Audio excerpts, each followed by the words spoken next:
آپ کو لگتا ہوگا کہ ہم بہت جدید دور میں ہیں، ہم چاند اور مارس یعنی کہ مریخ سیارے کی طرف انسانوں کو بھیجنے لگے ہیں، لیکن کیا آپ جانتے ہیں کہ ہماری زمین پر ایسی جگہیں، ایسی مخلوقات اور ایسی چیزیں موجود ہیں کہ ان تک آج بھی انسان نہیں پہنچ سکا۔ آپ اندازہ لگائیں کہ سائنسدان بھی آج تک سمندر کے صرف 9 سے 10% حصے کے بارے میں ہی ٹھیک سے جان سکے ہیں، یعنی کہ 90% ابھی انہیں کھوجنا باقی ہے۔ اور کچھ چیزیں تو ایسی ہیں کہ انہیں ہم نے دیکھ بھی لیا ہے، لیکن دیکھنے کے باوجود وہ ہماری سمجھ سے باہر ہیں۔ اب سمندر میں آج تک جو ایسی چیزیں مل سکی، آج کی اس ویڈیو میں سمندر کی کچھ ایسی ہی جگہوں کے بارے میں آپ کو بتانے والا ہوں کہ جنہیں ہم دیکھ بھی چکے ہیں، لیکن پھر بھی وہ ہمارے لیے پراسرار ہیں۔ ملکی سی فینومینن یعنی کہ دودھیا سمندر، دودھ کی شکل کے سمندر کے بارے میں شاید آپ نے اس سے پہلے نہیں سنا ہوگا۔ یہ سمندر کا ایک ایسا حصہ ہے جو 27 جولائی سن 1854 میں صبح میں نظر آیا تھا، جب ایک امریکی سمندری جہاز ساؤتھ ویسٹ سے انڈونیشیا کی طرف روانہ ہو رہا تھا، لیکن اس سمندری شپ پر سوار لوگوں نے کچھ عجیب اور پراسرار چیز نوٹ کی۔ انہوں نے دیکھا کہ سمندر کی جو سطح یعنی کہ جو سرفیس ہے وہ بالکل دودھیل یعنی کہ سفید ہو چکی ہے، اور اس کے بعد بھی چمکتا ہوا سمندر کئی بار دیکھا گیا ہے، اور یہ نارتھ ویسٹ انڈین اوشین میں زیادہ دیکھا گیا ہے۔ سمندر کا یہ ٹکڑا رات کے وقت بہت زیادہ چمکتا ہوا دکھتا ہے، اور یہ اتنا زیادہ چمکتا ہے کہ آپ اندازہ لگائیں کہ ان کو رات کے وقت سیٹلائٹ ڈیٹا سے بھی دیکھا جا سکتا ہے۔ اب کافی سالوں تک سمندری سفر کرنے والے لوگ جب سمندر کے اس چمکتے ہوئے حصے کے بارے میں بات کرتے تھے تو کافی لوگوں کو اس بات پر یقین نہیں ہوتا تھا، اور لوگوں کو یقین تب ہوا کہ جب 2006 میں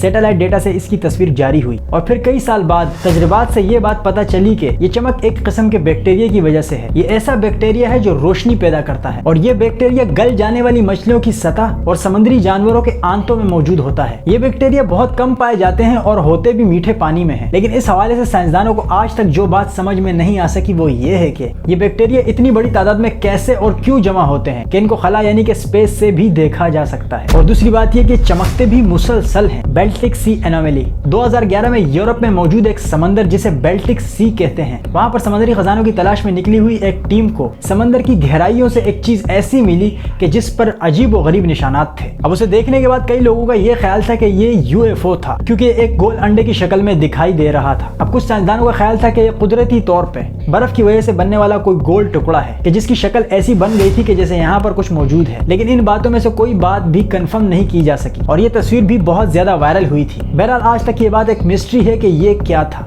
دا بلوپ 1997 یعنی کہ 1997 میں پیسیفک اوشین میں سمندر کی گہرائیوں سے ایک عجیب و غریب آواز ریکارڈ کی گئی، اور یہ اتنی عجیب اور پراسرار آواز تھی کہ اس آواز کو سننے کے بعد بہت سے لوگوں کا یہ خیال تھا کہ سمندر کی گہرائیوں میں موجود کسی شیطانی مخلوق کی آواز ہے، اور بھی طرح کی باتیں اس حوالے سے مشہور ہوئی۔ یہ آواز تقریباً 1 منٹ یا اس سے کچھ زیادہ تک سنی گئی، اور اس کے بعد یہ آواز کئی سالوں تک ایک بہت بڑی مسٹری بنی رہی۔